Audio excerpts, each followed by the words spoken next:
let's start with a little bit of common subjects. I saw you change your profile picture on Facebook to one with the flag of Ukraine. Right. Why'd you do that? So, well, I actually did it somewhat as a joke because I had just posted, as the invasion was beginning to unfold, Ukrainian flag profile pics in 3, 2, ... because it was so expected. And it seems like such a sort of shallow way of connecting to something. But on the other hand, I don't know that I should judge it. I think if it spreads awareness, it's a good thing. So I figured I should do it as well. I usually don't do that. But I can say that as opposed to other crises where people have, immediately changed their profile pics in sort of expected ways and all together. Like when the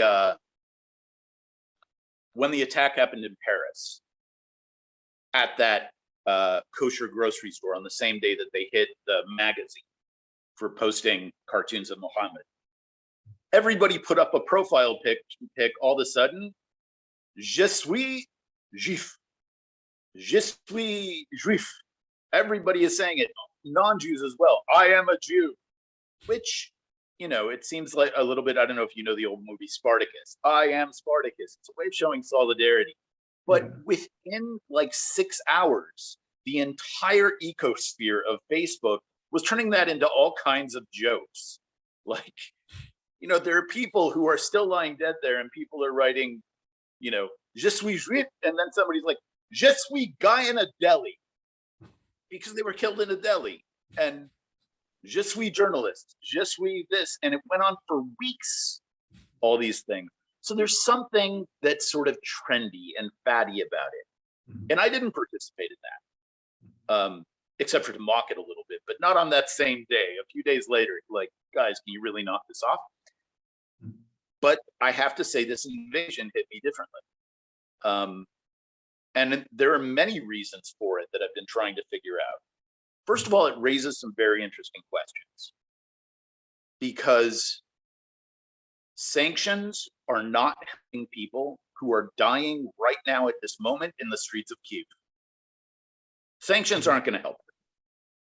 They might eventually rein things in, but they're not going to help them. So my question is, we have all these advanced air forces.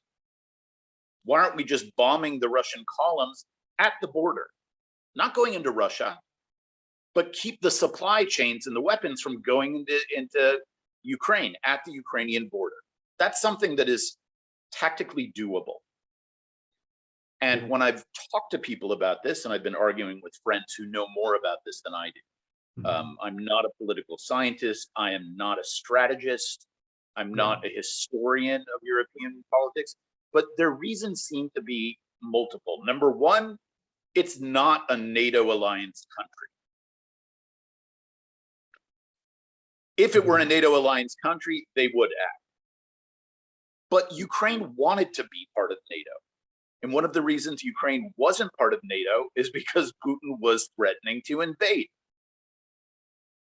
So that was postponed and taken off the table to keep Putin from invading. But now he's in. Now he invaded anyway.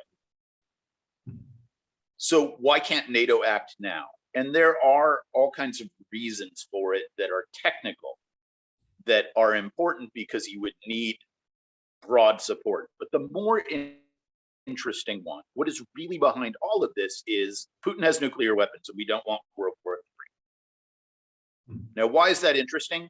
Because based on that rationale, he can do whatever he wants.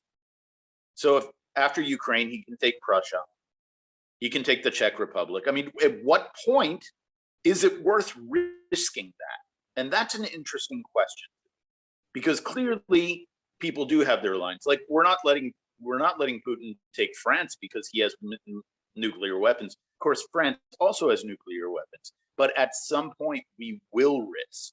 We would risk. So the question is, why aren't Ukrainian lives and Ukraine politically worth acting? beyond sanctions. And that's something I'm having a hard time wrapping I get a lot of different answers, but when people just say, well, because we need cooler minds to prevail, more sane minds to prevail, I'm like, okay, but you wouldn't just let him do anything. So where is your line? That's the challenge. Where is your line? Because nobody is just going to let Putin rule the world, right? So I would ask you, at what point would you think that we need to face Putin? Because it's a moral question, really. I think, well, if you want to practically ask me, you're going to hear a lot of things that I think about this. Also, acknowledging that I'm not a scientist or anything, just by following the situation, and also understanding that the situation has been escalating since long before this part. Okay, this has been a thing that Putin did in the 10 years or more even. And I remember it more from Crimea. The thing is, I think different, like, first of all, the head of NATO is obviously the US. Okay, and each one of these presidents put their limits in different places. Okay, because I think that's right. Yeah, because like when Biden and Obama is there, he feels very comfortably invading and doing whatever he wants, because it knows it's just going to end with sanctions. And as much as I'm not a fan of, to be honest, of any recent American president. But as much as I am not a fan, or people are not a fan of Trump, I don't know if it would happen in his time, because Trump was a wild card. Because you wouldn't know what he was going to do. Nobody knew what he was going to do. So right. I think that's a part of the reason why this limit thing happens. I think. I don't know for sure, but I think. Right. Yeah. I think it's very telling, though, that this is precisely the line that Trump supporters are putting out there, and that he himself has said, if I were in office, he wouldn't have dared do this. Mm-hmm. But he's also expressed admiration for Putin. So maybe he would have just let him do it, because he's called this move a genius move, Trump has. Mm-hmm.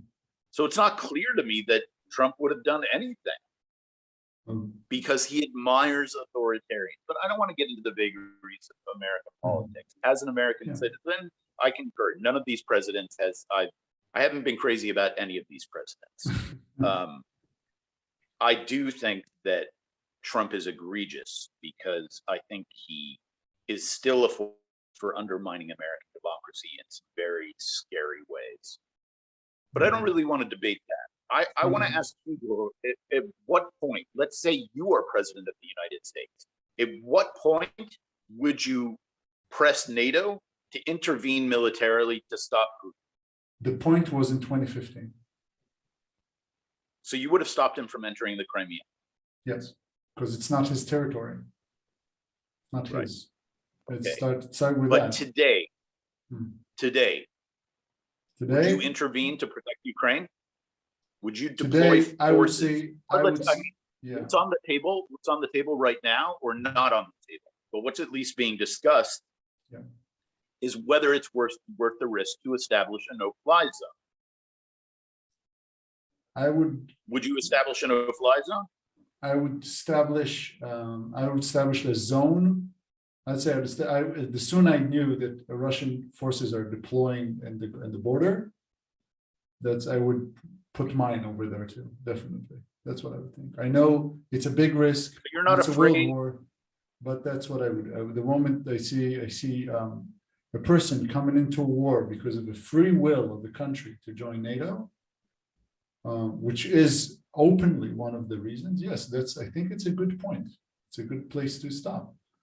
But like, as I can see it, because I can see this, like, for example, I know maybe it's not comparable, but if you go to World War II, and everything is easier to analyze when it's about Hitler, but when you see a person that is practically a dictator getting into another country, and everybody's like being loosened up and more loosened up. And I remember the Prime Minister of Great Britain before the war came up with this document, I stopped the war, stopped from war to occur. And that's really not, sometimes it's inevitable. Sometimes you got to put your foot down. Right. This is the second reason that I think I've been so engaged in what's going on there. Mm-hmm. And it's raised a lot of questions for me because I think about World War II as well. Look, my family, part of it comes from Belarus. So that region, my family's from the Pale of Settlement, which part of it was in Ukraine. And then there's World War II. We didn't have the kind of air warfare technology in 1939 that we do now. But if we had, and knowing what happened afterwards, I mean, think about bombing the Panzers coming into Poland. Would we have done that? I don't know. Would I have wanted to have done that? Sure. There's also a long-running debate. How come the Allies didn't bomb the railroad tracks going into the extermination camps, right? Yes. And there actually are answers to that. It wasn't as simple to do as people assume. In other words, people make an ideological point out of that see, nobody cares about the Jews. And it was much more complicated to do than people give it credit for. And the decision was more complicated. It doesn't mean that I'm happy with it, but it wasn't so simple that they could have done it and they didn't do it, and because of that, millions of people died. It's more complicated than that. But the point is that because it's happening where it's happening, and because of those questions about World War II and military intervention on the side of humanitarian causes, it bothers me more there than people have been saying, well, is this going to embolden China to finally take Taiwan? And I don't care as much about Taiwan. And I'm not comfortable with the fact that I don't care as much about Taiwan. I don't think that that's okay. This is a question that I've asked about Ukraine as well. Is it that the farther east you go, the less European you become? Is Poland European enough to intervene? Well, maybe, maybe not, but certainly nobody's going to let Germany be invaded. So Germany is definitely European enough. And I have a real problem with that. And yet, I will tell you honestly, I would not be as engaged emotionally with this if it were China in Taiwan. And that's not something that I understand or am comfortable with. And I think it's important for us to ask those questions of ourselves. Where do we get emotionally and intellectually invested in particular world events, and where don't we? I mean, this question is raised a lot about the Uyghurs in China. Why do we let the Chinese continue to practice genocidal policies against this Muslim minority? There's a big movement in Israel to try and get laws passed to keep Israel from facilitating arms deals with any country that is committing crimes against humanity. And the big test case was 2 years ago, when in Myanmar, they were literally going against a Muslim minority. A Buddhist government was going against a Muslim minority and destroying civilian communities, what we would call anywhere else ethnic cleansing and genocide. And Israel was facilitating arms deals between Israeli companies, the government was, between Israeli private companies to sell arms to the government that was doing this. And there was a lot of protest against it, but they still did it. Again, I don't want to go far into this, but that's the question. Where do we act and where don't we act based on where we connect to? Because we all want to say that all human lives are equal. But I don't think we act that way. And I don't think we think that way. I say we, I include myself. It's going to sound very philosophical, but and very bad. But I don't think that, like you said, we don't perceive lives as equal because lives are not equal. Okay, maybe they should be equal, but they're not equal. A person in Taiwan is different from a person in Ukraine, is different from a person in Israel, and definitely different from a person in Germany. Right, but They're different not- doesn't mean unequal. Would you say that a Taiwanese life is worth less than a Ukrainian life? No, but according to what perspective? To whom? Dignity of life, the value of If In I other would say, words, if I would say the if you were dignity on in the life, street- no, I would not. Like I wouldn't say they were different. But according to, but it's okay, not so up to me here's to the question. decide. Here's the test. Let's say you're walking down the street in Sydney and it's a beautiful day and you Yes. see somebody getting attacked Yes. and you want to intervene. Would you want to intervene less if it was somebody who was Taiwanese than somebody who was Ukrainian? No, but I would have a feeling that I wouldn't know. Just being honest, if they were Jewish, I would be more inclined to intervene. Yeah, see, I think in that situation, I wouldn't. I would see a human being attacked, and I would want everybody to respond in the same way to save that human life. And yet, I am more concerned about Ukraine than I would be about Taiwan, and that's not comfortable. Yes, like I'm not comfortable with this thing myself. Okay, by the way, I'm Right. saying that I'm more inclined. I would do the same thing, but I would feel differently. Right. Okay, so It's yeah. it's a very complicated question. So, Definitely. I mean, I think there are a few things. Mhm. At what point do we risk a face-off with Putin who has his finger on a button with nuclear weapons and who's not somebody who we can trust to act sanely, because how we define sanity and sane politics, he's outside that, right? He doesn't fit what we think is acceptable leadership. Now, there's a third issue I want to bring up, that in discussing whether we would support some sort of military intervention on behalf of Ukraine, as you said, NATO is primarily driven by the US. I think that's true to some degree, not completely. But let's say it is. Are we really comfortable with the US being the single policeman of the war, of the world, deciding what's fair and what's acceptable and what isn't, and when we intervene and when we don't? Because people in the US, many of them do think that there's this idea of American exceptionalism, that in the words of one president, America is the last best hope of the world. And by America, we mean the US. How is that less imperial or imperialist than what Putin's doing? So my point is this. It's not that I think that America is the same as Putin, or that the US doesn't have a right and a responsibility to criticize. But I'm not comfortable with the US making all the decisions unilaterally either. And I would like to see more leadership from European countries. I mean, I think it's very interesting that suddenly, for the first time in history, Finland and Sweden are now talking to NATO about potentially joining, or at least consulting with them. That's never happened before.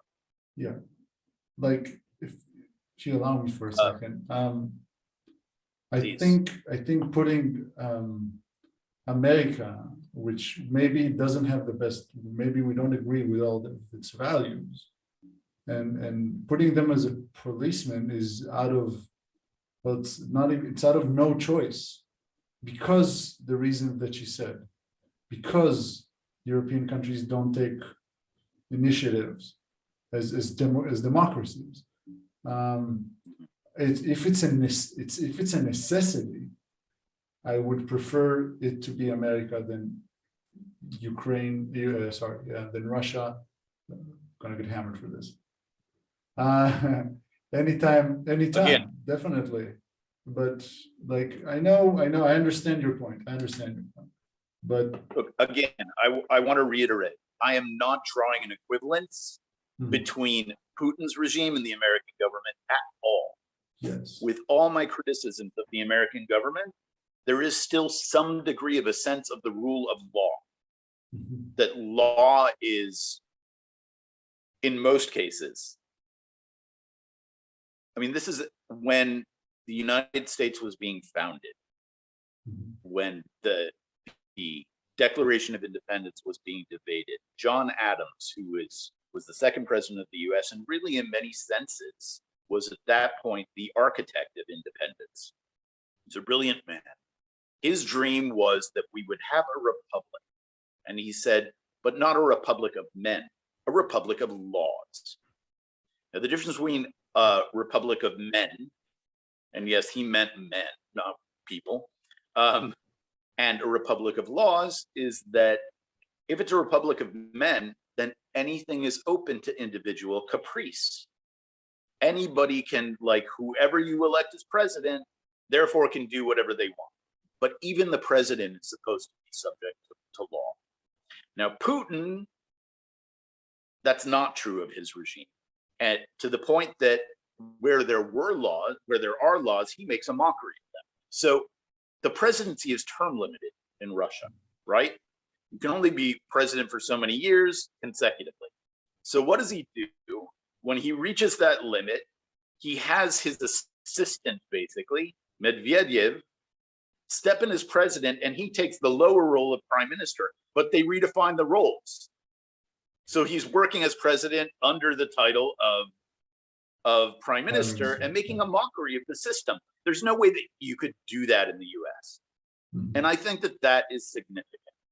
And I don't think, but I just want to leave it there, that I do not think that they're equivalent systems. I think there are problems with both, but I would be more comfortable with intervention if it was multilateral and if it was really led by your heads of European states who are on the same continent. And then I would want the US to participate in that. But I'm not comfortable with the US dictating everything around the world, even if I think that the US does not function the way that Putin's regime in Russia does.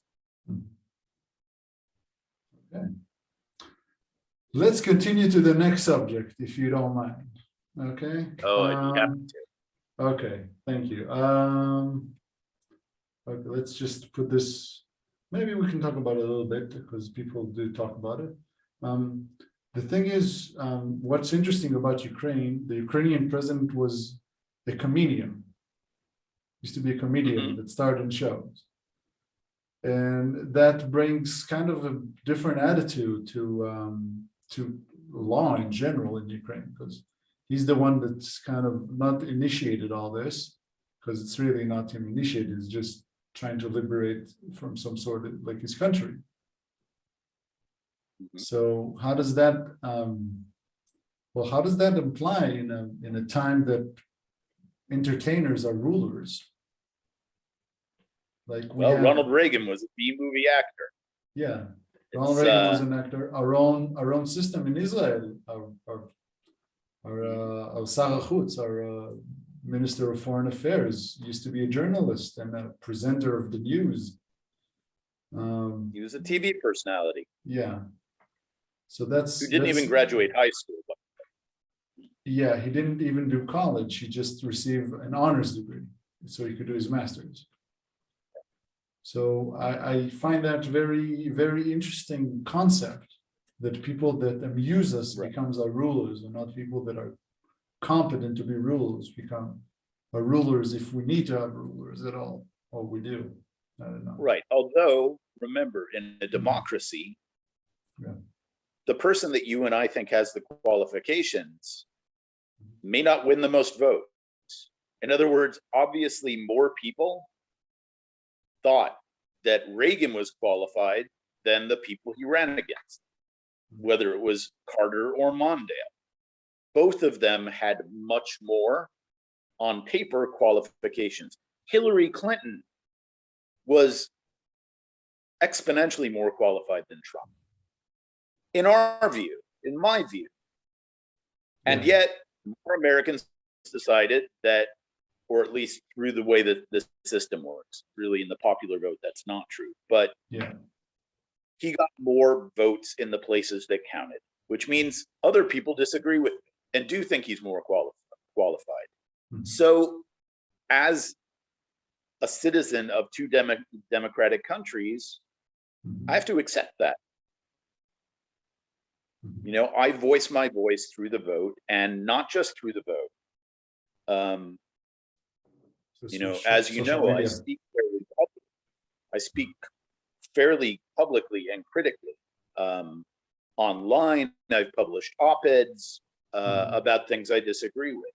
But I agree with the current Prime Minister of Israel on very, very little. Not just I don't agree with him, I oppose most of his basic political principles. But I would never say he's not my Prime Minister. That's the difference. So is Zelensky qualified? Enough people in Ukraine decided he was qualified. I don't know what his qualifications are beyond having been a comedian. I know that one of the reasons that people voted for him is that he was less pro-Russia. That's one of the reasons he's in power. And enough Ukrainians thought that he was qualified. So he's qualified because that's what determines qualification in a democracy, right? It's not, you don't have a committee of highly learned judges who are interviewing people to try and determine who has the best qualifications. It's the people who vote. And this is where we go to Churchill. I mean, we were talking about World War II just a minute ago. What did Churchill say about democracy? It's the worst form of government in the history of the world, except for all the others. It's a very famous quote of his. Yeah, I know that. And I think that there's some truth to that. It's an extremely flawed thing. We just have not come up with anything better, and there may not be anything better. So I don't know how to judge Zelensky, but I will say this. When Putin all of a sudden pulled out, I'm going into Ukraine to denazify it. The irony is, how do you denazify a country with a Jewish president? Zelensky's Jewish. Yeah. Both his parents are Jews. He identifies as Jewish. He's not, you know, there's no secret here. So why did Putin pull that out? It actually had nothing to do with that. What it had to do was a message to his own troops. Why? Because it evokes for them what they call the Great Patriotic War. More Russian soldiers died and Russian civilians died in World War II than any other constituency. And what that does when he says denazify Ukraine, it gives a license to Russian troops to fight in a certain way. It licenses them to be ruthless.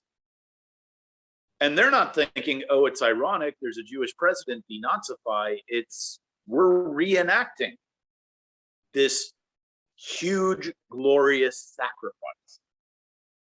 It's not just an invasion. We're reenacting that moment in our history, which was an incredible sacrifice. So that's what I have to say about Zelensky. I don't actually know that much more about him. I know he's Jewish. I know he's anti-Russian. In other words, anti-Russian. He's pro-Ukrainian independence. Putin has been very clear for years. He doesn't recognize Ukraine and Ukrainians as separate from Russia. He thinks the Ukrainian people are the same as Russians. He said we're one people, and he believes that Ukraine should be part of Russia, or at least part of the Russian Federation in some sense. Zelensky doesn't believe that. He thinks that Ukraine is a separate country, a separate people. I know that he stands for that. I know because of that, Putin doesn't like him. I know he's Jewish, and I know he was. That's enough for me to support him as a non-Ukrainian, right? Yeah. He just want to keep his specialty. He just want to be special. Like, he wants to keep their special. Like, Ukrainian language, I know a little bit of this, like a little bit of the semantics. It's very similar to the Russian one, but it's not the same. Okay, they speak different languages. They speak different languages. They have, I think they have different, right now, specifically nowadays, they have a lot of influence from the West, more than Russia. And therefore, they look for a little bit of independence. It depends on where in Ukraine, because part of the problem is, and this is where it gets really eerie with World War II, Yeah, there were Part of the problem is there were change of population. Like Russians come to settle in Ukraine. It's a part of the USSR methods. And there definitely are regions, the Donbas region, those two republics, have a lot of ethnic Russians and have a lot of support for Russia. And this is where it gets, what was the excuse for Germany going into what they called the Sudetenland in Czechoslovakia was, it's really a German region because all the people there are Germans. So we're going to go liberate them from a foreign government. And Putin is using that rationale. But we go back to democracy, even though there are ethnic Russians that would prefer to be part of Russia, they're not the majority. If the majority of Ukrainians want to vote to be part of Russia, to join Russia, that's a whole different thing. That's a whole different story. But the fact that there are certain regions where there are more Russians who want to be part of Russia doesn't, I think, give Putin a moral right to go in and liberate them. It's also could be used as a game. And it sounds weird, but like you could just settle an area with your own residents and then say, hey, this is my area because my residents are here. It's a method. But I don't recall a lot of people doing that method, but the first one definitely. Okay. Let's get out of the war. Let's get out of it. Let me just say one more comment. Definitely. All of what I've been talking about are not my stances. These are my questions. Yeah. I don't pretend to be an expert. I'm not calling for military action. I'm trying to understand the logic. And I'm talking about how it affects my thinking and my emotional connection to the issue over the last few days. But I don't actually have a stance. This is not my field of expertise. I read a lot. I talk to friends who know more than me. And most of my friends are absolutely against any intervention at this point. And these are people I trust. And I'm getting their arguments, and I think those arguments make sense. But I'm not completely convinced.